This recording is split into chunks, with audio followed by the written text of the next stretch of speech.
বিসমিল্লাহির রহমানির রহিম। আসসালামু আলাইকুম। শুভ সকাল। কেমন আছেন আমার প্রিয় বন্ধুরা? আশা করি যে যেখানে যে অবস্থায় থাকুন না কেন অনেক অনেক ভালো আছেন, সুস্থ আছেন, নিরাপদে আছেন। আমিও আল্লাহর অশেষ রহমতে আপনাদের সকলের দয়ায় আলহামদুলিল্লাহ ভালো আছি। তো কাছে কিংবা দূরে, দেশ ও দেশের বাহির থেকে যে যেখান থেকে এই মুহূর্তে আমার ভিডিওটা দেখতেছেন, তাদের সবার প্রতি রইল আমার মন থেকে অনেক অনেক দোয়া এবং আন্তরিক ভালোবাসা। তো জানি না আমার কোন প্রাণপ্রিয় বন্ধুরা এখন আমার এই ভিডিওটার সাথে যুক্ত আছেন। তো আমি সেই বন্ধুদের উদ্দেশ্য করে বলতেছি। তো বন্ধুরা, ভিডিওর দেখা শুরুতেই যদি লাইকটা দিতে ভুলে গিয়ে থাকেন, মনে করিয়ে দিলাম একটা লাইক দিয়ে দেন। তো বন্ধুরা, সকাল থেকেই তো আমি ভিডিওটা শুরু করি। তো সকালবেলা উঠে যখন ভিডিওটা শুরু করি, সকালের কাজ কিন্তু আমার অনেক এলোমেলো হয়ে যায়, অনেক দেরি হয়ে যায়। যে কাজটা আমি ১ ঘন্টায় আমার বাসি কাজ করা শেষ দেব, সেখানে আমার ২ ঘন্টা টাইম লেগে যায়। কারণ ক্যামেরাম্যান তো নেই, নিজে নিজেই সব সেট করে করতে হয়। তারপরও সেরকম আমার মনের মতো করে আমি ভিডিওগুলো করতে পারি না। আমার মন চায় যে আমি নিজে নিজে যদি ক্যামেরাম্যান হতে পারতাম আমার ভিডিওর, তাহলে আমি আরও ভিডিওগুলো অনেক সুন্দর করতে পারতাম, কোয়ালিটিফুল করতে পারতাম। তো সেটা পারতেছি না। তো আমার ছেলেকে দিয়ে যদি একটু করাই, ও সেরকম করতে পারে না। তো যতটুকু যেভাবে করা উচিত সেভাবে আমি পারতেছি না। যেটুকু না ধরলেই চলে না সেটুকু সেভাবে করতেছি। তো যখন ভিডিও এডিট করতে যাই, ভিডিওগুলো দেখে তখন আমার ভালো লাগে না। কাটছাঁট করে বসে থাকি কিছুক্ষণ। ভালো লাগে না যে এই ভিডিওটা এরকম হবে, কিন্তু এরকম তো হলো না, এরকম হলো কেন? তো যাই হোক, আমার প্রিয় ভাই আপুরা যে ভিডিওগুলো দেন দেখি, তো সেই ভিডিওগুলোর কাছে আমার এই ভিডিওটা কিছুই না। আপনারা অনেক সুন্দর কোয়ালিটিফুল ভিডিও ধারণ করেন। মাশাআল্লাহ, অনেক ভালো লাগে। তো যেমন ভিডিও দেন সেরকম থাকে আপনাদের কথাগুলো। তো কিছু কিছু আপু তো ভিডিওতে এমন সুন্দর করে কথা বলেন যে আপনাদের কথা শুনতে শুনতে যে কখন ভিডিও শেষ হয়ে যায় আমি টেরই পাই না। আমার খুব ভালো লাগে। তো জানি না আমার এই ভিডিওগুলো আপনাদের কাছে কেমন লাগে, ভিডিও কেমন লাগে, আমার কথাগুলো কেমন লাগে। তো আমার ভিডিও কিছু কিছু ভিডিও আছে সেগুলো আমারই ভালো লাগে না। এখন আপনাদের সেগুলো কেমন করে ভালো লাগবে, এটা নিয়েও আমি একটু চিন্তিত আছি। তো যাই হোক বন্ধুরা, এই তো এখন মূল কথায় আসি, কাজে। সেটা হলো এই যে আমি যে আমার মরিচ গাছগুলো ছিল, সেই বর্ষাকাল থেকে কিন্তু এই গাছের মরিচগুলো খাইতেছি। এই কয় মাস ধরে এই গাছের মরিচ বেশ খাওয়া হলো।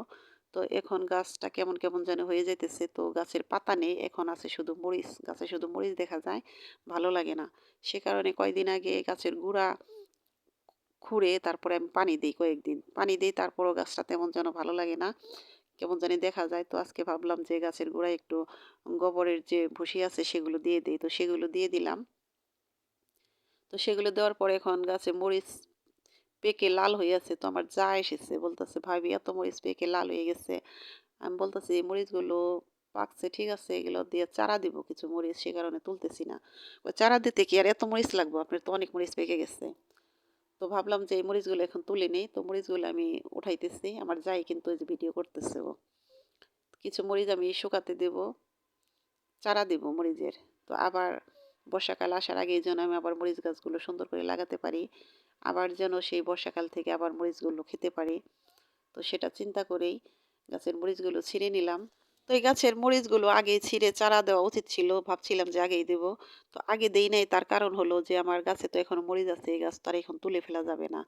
যদি মরিচের চারা দেই তাহলে তো এগুলো উঠিয়ে ফেলে আবার গাছ লাগাতে হবে। সেটা চিন্তা করে একটু পরে পরেই দিলাম আর কি। তো বন্ধুরা, এই তো মরিচ গাছের চর্চা করে একটু গরম গরম লেগেছে, এখন বসে বসে একটু বড়ই খাইতেছি।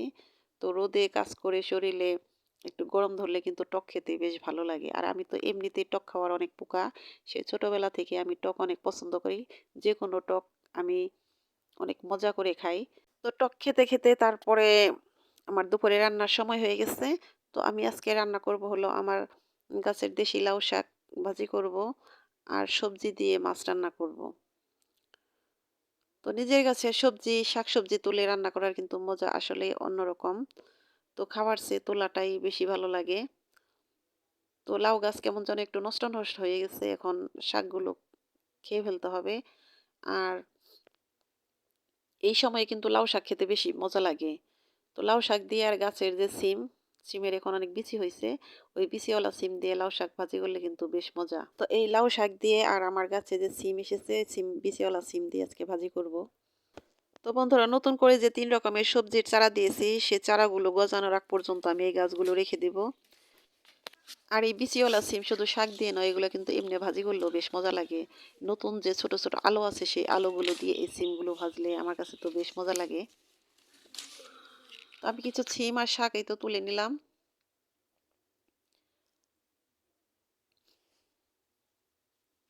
এই যে দেখুন আমার পেঁপে গাছ, তো পেঁপে গাছের নাজেহাল অবস্থা। আমাদের বাড়িতে সবসময় একটা দুইটা পেঁপে গাছ থাকে।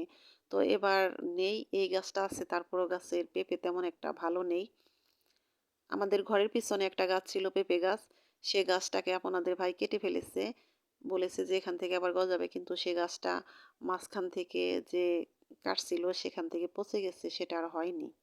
আর এই যে দেখুন একটা ম্যাজিক গাছ, এটা হলো পুঁইশাকের জাংলার উপর দিয়ে গোলাপের ফুল ফুটেছে। তো কিভাবে? পুঁইশাক গাছের নিচে হলো আছে গোলাপের গাছ। তো ওখান দিয়ে উপর দিয়ে একটা ডাল গেছে, রোদ পাইছে বেশি, সে কারণে এত সুন্দর ফুল ফুটেছে উপরে, সেটাই আমি আপনাদের সাথে শেয়ার করলাম। যে ভাবলাম যে এই গাছের ফুলগুলো কেন নিচে পড়লো না, এত উপরে ফুটেছে যে আমি ওগুলো দেখাতে পারতেছি না, আপনাদের সাথে শেয়ার করতে পারতেছি না। তো এখন শুধু ভিডিও করি বলেই যে আমি এই ফুলের ছবিগুলো তুলি, ফুল গাছ বুনি, সেটা কিন্তু ভুল ধারণা। এই নেশা আমার অনেক আগে থেকেই। এমনি তো আমি ভিডিও বা ছবি তোলায় অনেক এক্সপার্ট। সুন্দর একটা জিনিস দেখলে আমি ক্যামেরা বন্দি করি। তারপরে ছবি তুলতেও বেশ ভালো লাগে, ভিডিও করতেও ভালো লাগে। তো তখন তো আর আমি এই ভিডিওগুলো, আমার তখন চ্যানেল ছিল না। তো অল্প কিছুদিন ধরে তো চ্যানেল করেছি, সেটা আপনারা সবাই জানেন। তো এটা করে এটা নিয়ে থাকতে আমার বেশ ভালোই লাগে। তো এ কাজ করতে গিয়ে আমার সংসারের ১২টা বাজতেছে, কারণ বাড়িতে আপনাদের ভাই নেই বলে এই কাজ করা আমার সম্ভব হইতেছে। কারণ আপনাদের ভাই থাকলে কিন্তু বিরক্ত হইতো, আমি নিজেই বুঝি। কারণ এই কাজ করতে গেলে অন্যান্য কাজ কিন্তু অনেক পিছিয়ে যায়। রান্না করতে গেলে যে সময়টা এমনিতে লাগে, তো এই ভিডিও করে রান্না করতে গেলে কিন্তু তার ডাবল টাইম লেগে যায়। তো সে কারণে বলতেছি বন্ধুরা, আমরা সবাই জানি যে এই ভিডিও করে এডিটিং করে সবার ভিডিও দেখে নিজেরটা করে দেখা ছাড়া এগুলা কিন্তু অনেক সময়ের ব্যাপার, অনেক সময় দিতে হয়। তো সময়ের তো একটা মূল্য আছে, দাম আছে, তাই না? তো সেই কথাটা যদি আমরা সবাই চিন্তা করি, সেই চিন্তা করে যদি সবাই সবার ভিডিও নিয়মগুলো মেনে দেখি, তাহলে কিন্তু আমরা সবাই সবার উপকারে আসবো, উপকৃত হব। তো আমি কথা বলতে গেলে অনেক কথাই আমার চলে আসে, বেশি কথা বলি হয়তো। তো এই তো এখন আমি রান্নার কাজে চলে এসেছি। তো এখন আমি রান্নাটা বসিয়ে দিয়েছি। তো কেন জানি না ভিডিওর এই পর্যায়ে এসে আমার ধৈর্য মানে না। আমি যখন রান্নাটা করি টেনে দেই। টেনে টেনে আমি আপনাদের সাথে রান্নাটা শেয়ার করি। তো এখন রান্না করতেছি হলো সেই মাছ দিয়ে আর ৪ রকমের সবজি দিয়ে রান্না করব। তো তার জন্য এখানে আমি কাঁচামরিচ, পেঁয়াজ, আদা রসুন পেস্ট, হলুদের গুঁড়ো, মরিচের গুঁড়ো, ধনিয়া গুঁড়ো এগুলো দিয়ে ভালো করে কষিয়ে এখন আমি সবজিটা দিয়ে দিব। তো এখানে আছে সিম, আলু, টমেটো, গাজর। টমেটো এখনও দেওয়া হয়নি। দিয়েছি হলো ৩ রকমের সবজি দিয়ে দিয়েছি। তো এটাকে এখন ভালোভাবে কষিয়ে নেব। তো যেকোনো তরকারি কিন্তু ভালো করে কষাতে হয়। কষালেই কিন্তু তরকারির মজা বেশি হয়, বেশি মজা লাগে। তো এখন আমি টমেটোটা দিয়ে দিব। টমেটোটা দিয়ে একটু ঢেকে দিব, ঢেকে দিয়ে বলক ওঠা আগ পর্যন্ত আমি অপেক্ষা করব। তো বলক উঠে এসেছে, এখন আমি ভাজা মাছগুলো দিয়ে দিলাম। তো ভাজা মাছগুলো দিয়ে দিলাম, এখন তরকারিটা হওয়ার আগ পর্যন্ত অপেক্ষা করব। হওয়ার আগ মুহূর্তে আমি ধনিয়া পাতাগুলো দিয়ে দিব। তো ধনিয়া পাতা দিলে কিন্তু তরকারির স্বাদটা দ্বিগুণ বেড়ে যায়। তো বন্ধুরা, আমার কথা ও কাজে হয়তো অনেক ভুল আছে, প্লিজ আমার ভুলগুলো ক্ষমা সুন্দর দৃষ্টিতে দেখবেন। তো বন্ধুরা, ভিডিও লাস্ট পর্যায়ে এসে আবার বলতেছি, প্লিজ যদি লাইক দিতে ভুলে যান, একটা লাইক দিয়ে দেন। আর যে বন্ধুরা এই কাজটি করে দিয়েছেন, সে বন্ধুদের জানাই অসংখ্য অসংখ্য ধন্যবাদ। এই তো আমার লাউ শাক রান্না শেষ, এখন আমি এটাকে বাগার দেব। তো বাগার দেব হলো রসুন দিয়ে আর আদা দিয়ে, আদা আর রসুন ছেঁচে তারপরে এটাকে বাগার দেব। তো আদা রসুন ছেঁচে লাউ শাক ভাজি কে কে খেয়েছেন জানি না, তো এভাবে খেয়ে দেখতে পারেন, বেশ মজা লাগে। তো বন্ধুরা, আমি ভিডিও লাস্ট পর্যায়ে চলে এসেছি। তো আপনারা সবাই ভালো থাকেন, সুস্থ থাকেন, নিরাপদ জীবনযাপন করুন। এই দোয়া আমি সবসময় আমার মন থেকে করি। আপনারাও আমার জন্য দোয়া করবেন, আমি যেন ভালো থাকি, সুস্থ থাকি, মানসিক শান্তি নিয়ে যেন বেঁচে থাকতে পারি। তো আজকের মতো এখানেই বিদায় নিলাম। আল্লাহ হাফেজ। আসসালামু আলাইকুম।